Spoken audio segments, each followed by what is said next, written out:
Na razstavi so zbrana dela z konca 70. let avtorjevega ustvarjanja.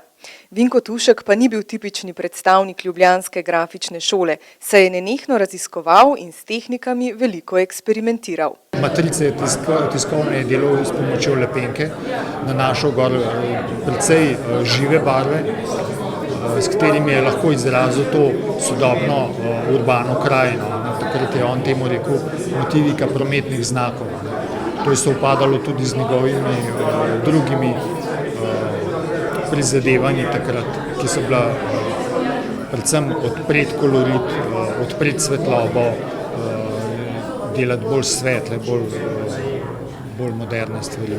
Sin Marko je bil že v otroštvu med očetovim ustvarjanjem nenehno prisoten. Zato ni presenetljivo, da so tudi njega vsi kritični pogovori z očetom vodili na slikarsko pot. Pravzaprav sem zmeraj imel vtis, da to delava midva, ne on. Tako šele potem, ko zdaj gledam nazaj, sem gotov, da mislim je jasno, da je to on delo, jaz sem bil pač zdrav.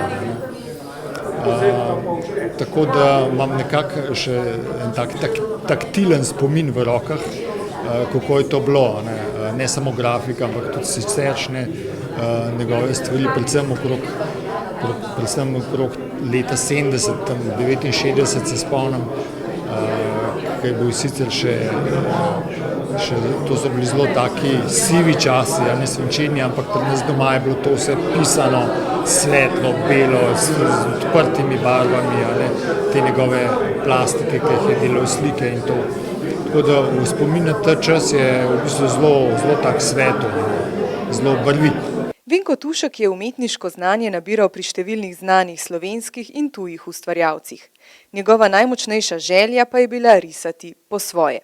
On ni nikdar delal nekih perfekcionističnih umetnin oziroma eksponatov, ampak njegov moto je bila predvsem raziskava, raziskovanje likovnih sredstev. Tako da je veliko skiciral, veliko je sproti ali v šoli, ali mislim, ko je poučeval, vmes med. Tako da so nastajale zelo raznorodne stvari, od napol socioloških raziskav v zvezi z zaznavanjem, vizualnim zaznavanjem ljudi, do čist takih likovnih stvaritev. Razstava bo v galeriji Kranjske hiše na Glavnem trgu v Kranju na ogled do 11. julija.